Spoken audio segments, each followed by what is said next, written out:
semuanya. Selamat datang di sesi podcast Nongkrong Bareng Bahas Sejarah. Bareng aku Ama Dan aku Aca. Hari ini kita nggak bakalan cuma nongkrong doang, tapi kita bakal bahas lebih dalam mengenai sejarah, terutama topik jalur rempah. Nah, bener banget tuh. Tapi sebelum kita masuk ke pembahasannya, yuk kita panggilkan bintang tamu kita. Yang pertama ada Mirza. Halo Mirza.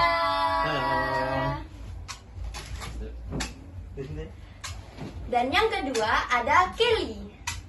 Halo. Hai Kelly. Nah, yang ketiga ada Novi. Halo.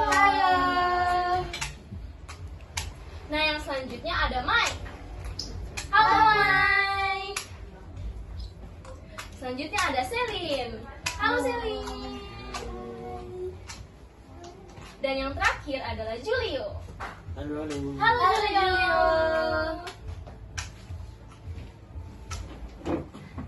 Nah, gimana nih kabar kalian hari ini? Baik. Wah, kayaknya pada antusias banget ya. Jelas banget dong. Nah, kalian di sini udah tahu kan kita akan bahas apa? Nah, jadi menurut kalian kenapa sih rempah-rempah itu bisa ngebuat bangsa asing sampai rela jauh-jauh datang kemari? Ada yang mau menyampaikan pendapatnya nggak? Menurut aku, cengkeh sama pala kan harganya mahal banget nih di Eropa. Makanya mereka datang langsung ke sini buat dapetin rempahnya. Udah banget. Dulu rempah itu dipakai buat pengawet makanan, parfum, obat. Dulu itu harganya setara emas loh. Terus juga karena hal itu jalur perdagangan juga makin ramai. Nah, karena jalur perdagangan yang ramai itu tentunya ada dampaknya dong bagi bangsa Indonesia. Kira-kira apa sih dampak positif dari bidang sosial dan ekonominya? Ada yang bisa jawab nggak? Iya, benar. Menurut aku, karena jalur rempah itu ramai banget loh. Jadi banyak pendatangnya. Terus masyarakat kita tuh banyak berjumpa dengan negara dari Arab, Tiongkok, India, dan juga negara Eropa lainnya. Iya itu dia, kan jadi banyak duit. Kota-kota kayak di Maluku kan jadi makmur. Orang-orang jadi pedagang, buruh atau petani rempah. Ekonomi kita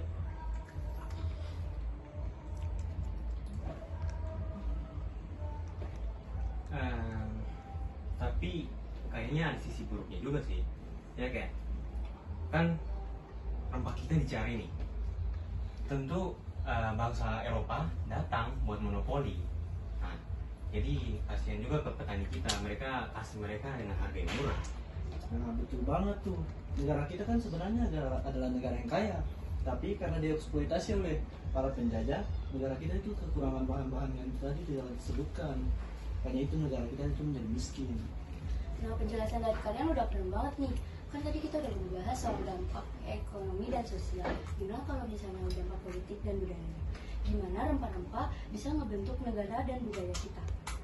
Yang penting kan jadi muncul kerajaan-kerajaan kuat kayak Kesultanan Tidore dan juga Ternate.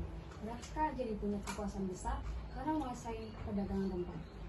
Terus karena perebutan itu bangsa Eropa juga mereka saling bersaing untuk menguasai wilayah-wilayah yang menghasilkan rempah. Itu juga menjadi cikal bakal mulainya penjajahan. Kalau dari budaya gampang banget. Makanan kita bumbu dasarnya tuh contoh ada lada, cengki, pala yang merupakan warisan jalur rempah. bahasa juga sih. Banyak serapan kata-kata dari bahasa Arab atau Portugis yang kita pakai sehari-hari. Itu bukti bahwa kita sudah berinteraksi dari dulu. Nah, bener banget tuh penjelasan dari kalian. Jadi, jalur rempah ini nggak cuma ngebahas soal rempah aja, tapi ngebahas soal tentang kita sebagai bangsa yang beragam, kaya, juga punya nilai sejarah perjuangan dan pembentukan politik. Iya, makanya sebenarnya belajar jalur rempah itu tuh penting banget karena jalur rempah itu sendiri yang membentuk negara kita. Nah, bener banget tuh. Nah, jadi teman-teman, segitu dulu ya sesi podcast kita yang ngebahas soal jalur rempah. Sampai jumpa di podcast kita selanjutnya. Dadah! Baik ya. Iya. Dadah, balik dulu ya. Pulang. Terima kasih semuanya. Terima kasih. Dadah. Sampai jumpa lagi. Bola apa sih gitu nggak tahu ini.